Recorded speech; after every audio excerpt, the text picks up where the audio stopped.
Muy buenas tardes, mi nombre es Roberto Girata Cepeda, estudiante de agronomía. Entonces en este video vamos a distinguir el metabolismo microbiano con base de la interacción suelo-microorganismos plantas, de microbiología de suelos. En la diapositiva número 1 encontramos de dónde procede la parte más importante del dióxido de carbono a la atmósfera. Puede ser el dióxido de carbono procede de todas las contaminaciones a nivel mundial. En estos casos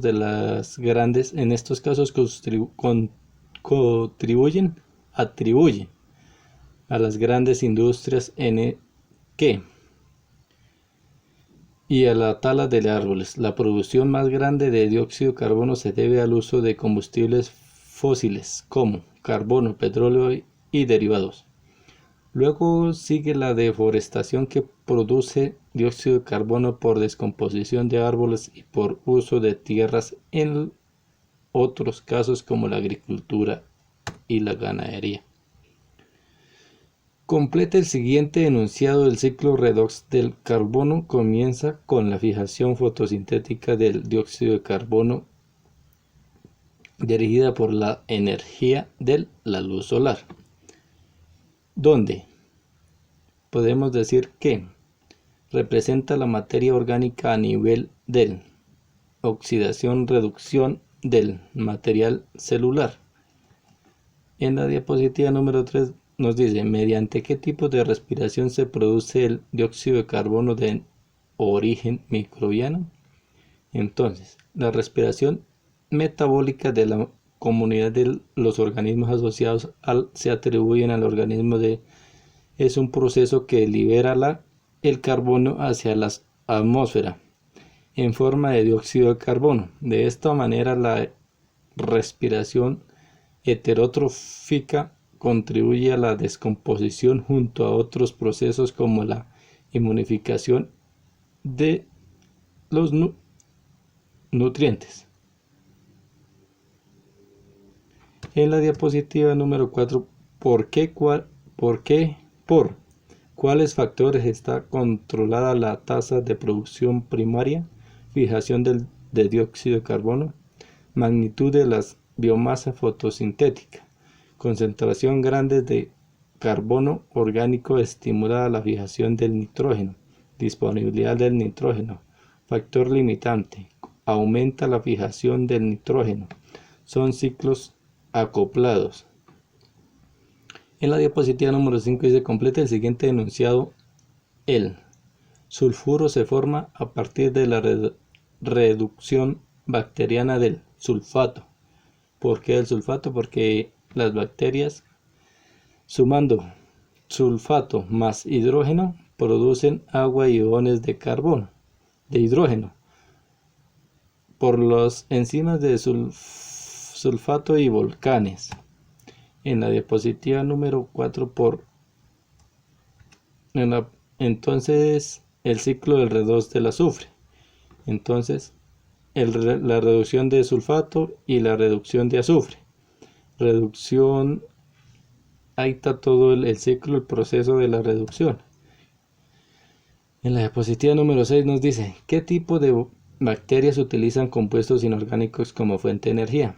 En esto hay cuatro tipos de bacterias, que es la bacteria nitrificantes, oxidantes, y bueno, hay dos, porque las prácticamente son de las mismas. Entonces, el nitrógeno, azufre, hierro, hidrógeno. Los quimiolitoautótrofos obtienen energía de la oxidación mediante compuestos inorgánicos y el carbono de la fijación del dióxido de carbono. En la diapositiva número 7 encontramos el H2S, es un sustrato o un producto de las bacterias reductoras del sulfato.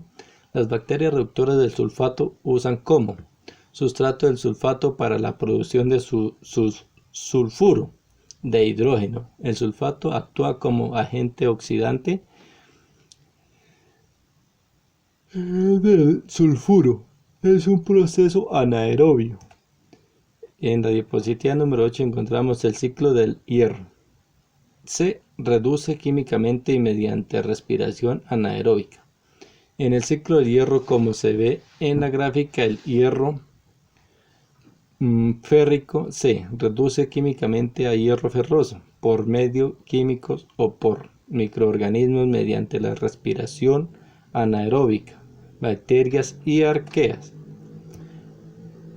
Diapositiva número 9. ¿A qué se debe que para muchos organismos los fosfonatos sean una fuente de fósforo poco utilizable?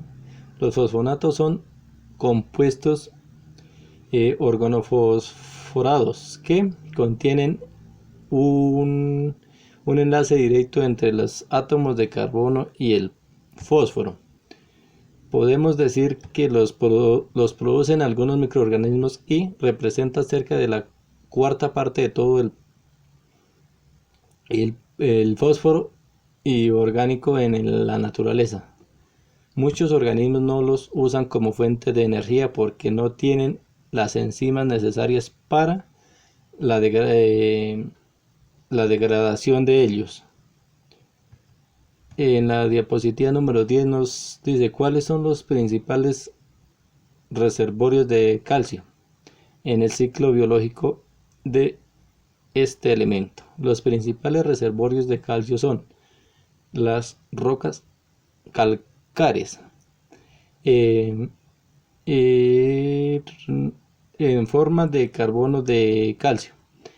El mar está como calcio disuelto. En la diapositiva número 11 tenemos la forma principal del nitrógeno en la Tierra es el debido el triple enlace entre los dos átomos de nitrógeno solo puede ser usado como fuente de nitrógeno por un grupo pequeño de procariotas, como son los algas, bacterias, entre otros, que pueden usarlo como fuente de nitrógeno para célula mediante el proceso de fijación de nitrógeno. Entonces decimos nitrógeno más hidrógeno produce amoníaco más hidrógeno. En la diapositiva número 12 encontramos para llevar a cabo el proceso de fijación biológica de nitrógeno, los microorganismos pueden requerir o no formar relaciones de cooperación. En otras palabras, se pueden interpretar que dentro de los microorganismos de vida libre están las bacterias, los cianobacterias y los actinomicetes. Entre los organismos se forman asociaciones también se puede decir que estas variedades de bacterias pueden tener una libre fijación de nitrógeno individual y un proceso de fijación también individual, ya que no pueden, al no cooperar las dos, pueden vivir individualmente, pueden hacerlo individualmente. Entonces la asociaciones no simbióticas, bacterias filosferas, bacterias rizósferas. Ahí hay otra clase de bacterias. Entonces son las simbióticas, que son las rizobia, leguminosas y cianobacterias, hongos y liquenos, entre otros. En el número 13, diapositiva número 13, de los siguientes procesos, ¿cuáles originan pérdidas significativas del nitrógeno fijado en la biosfera y resultan ser procesos perjudiciales para la agricultura? Entonces, la oxidación fotoquímica del dióxido nitroso hasta a la atmósfera es perjudicial porque este óxido nitroso reacciona con el ozono. Mediante esto ocasiona que llegue más rayos UV a la superficie de la tierra y a la lluvia, ocasionando aumento a la acidez de los suelos, lo que puede cambiar la estructura y los microorganismos que viven en el suelo, lo que disminuye la fertilidad del mismo. En la diapositiva número 14 nos dice: el hierro es uno de los elementos más abundantes en la corteza terrestre. Este se oxida y se reduce mediante los siguientes procesos. Tenemos tres procesos. Proceso del hierro: por vía química o bacteria, respiración anaerobia. Proceso número 2, oxidación del hierro ferroso, por vía química y bacteria, metabolismos. Proceso número 3, oxidación química por fundiciones de metales. Y por último ya encontramos la número 15, una de las siguientes opciones: hacer referencia a una característica fundamental presente en los microorganismos fijadores de nitrógeno.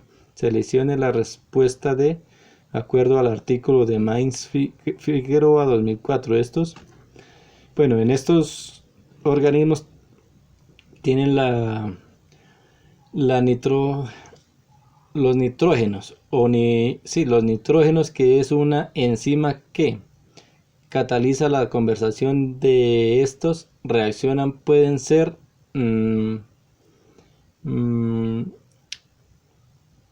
puede ser mermada por el oxígeno, de tal forma que estos microorganismos contienen mecanismos para mantener bajas las concentraciones de oxígeno con el fin de mantener la enzima funcionando.